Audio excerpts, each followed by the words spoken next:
Good morning. Good morning, Dr. Gary on the road. We are dental practice brokers nationwide. We sell dental practices. Now, today's topic is, in a dental practice sale, how soon should the landlord be contacted? We're going to get into that today. We now have a team of 10 employees, including 2 CPA accountants, marketing director, operations director, and 5 development acquisition people. In addition, we've been doing the dental practice brokerage now for 13 years. I was a dentist for 25. So we are here at your service from 8 a.m. till 9 p.m. every day, except Christmas and Easter. So feel free to call us.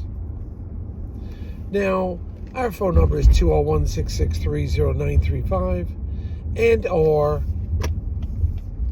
websites are dentalpracticeguide.com or nationwidedentalpracticebrokers.com. So contact us. Now, everything you're about to hear today is for entertainment purposes. It's our opinions only. It's not legal or business advice. If you are thinking about selling to a dental practice, to one of the DSOs, please give us a call. They will often pay our commission, so there'll be no commission to the seller with the larger DSO sales. And when you work with us, based on certain criteria, we can get your legal fees reimbursed upon successful closing. So call us about that and we'll give you some information. Now, this landlord, it depends what kind of landlord you have. Some are difficult, some are easy.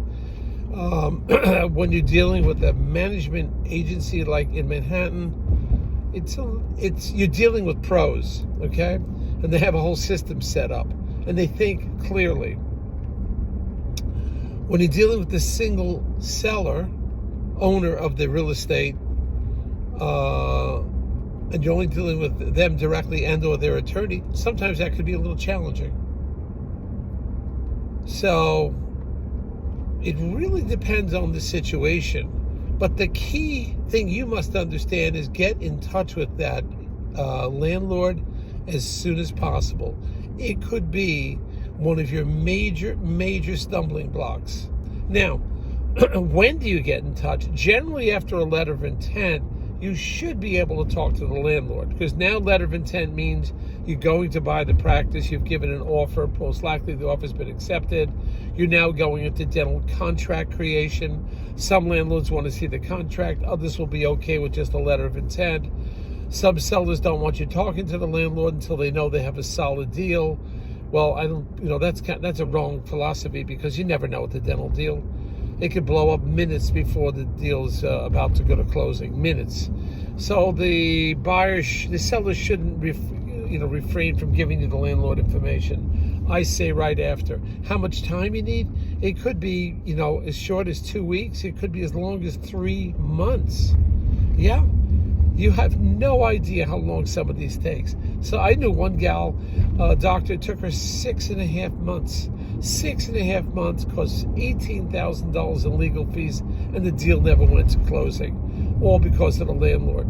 That landlord was incredibly difficult to work with. Now, remember with landlords, and I've said this on other tapes, they don't care about their space not being rented until about a month or 3 months before the lease is to expire. 3 months before, 2 months before, that's it. 6 months, they're not worried about it. It's pretty unbelievable, but they don't care, because they have the doctor, the previous tenant on the hook. Certainly 2 years, they're not even thinking about it.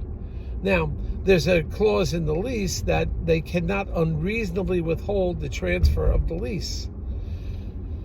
But they can come up with all kinds of excuses, take all the time they want. It just drives you crazy. So the landlords, you must get speaking to that landlord. And you as a buyer really shouldn't be doing the talking. You want your attorney doing it. And you don't want a lease guy. Well, you could have a lease person that handles it. Some people do that. I prefer your attorney who's going to handle the transaction for the dental deals, the same one handling this for this the lease transfer. But most of the time it's more than a transfer. It's going to be a transfer with extension because the bank needs 10 years. So landlords really are not inclined or motivated to even care about a new tenant because they have the present tenant on the hook. Present tenant is obligated for the next few years, unless there's a few weeks to maybe 2-3 months. They don't seem to worry about it. I don't know why, but they don't. Maybe now in these more difficult times, we have, like, I think San Francisco is 29% vacancy in their office buildings. Maybe they're a little bit more motivated. But it's something that they don't have the money coming in. You would think that the lease is an empty store. You would think they'd really be motivated, but sometimes not as much as you think. Time is of the essence. How soon? You get in touch with that landlord immediately through your attorney after the letter of intent is agreed to. Immediately. You may be restricted by the buyer because the seller may not give you the information right away or say hold off. Or the landlord may say, let me see the contract first before they waste their time and their expenses. You may have to pay the landlord's legal expenses. Could be $1,500, could be $3,000.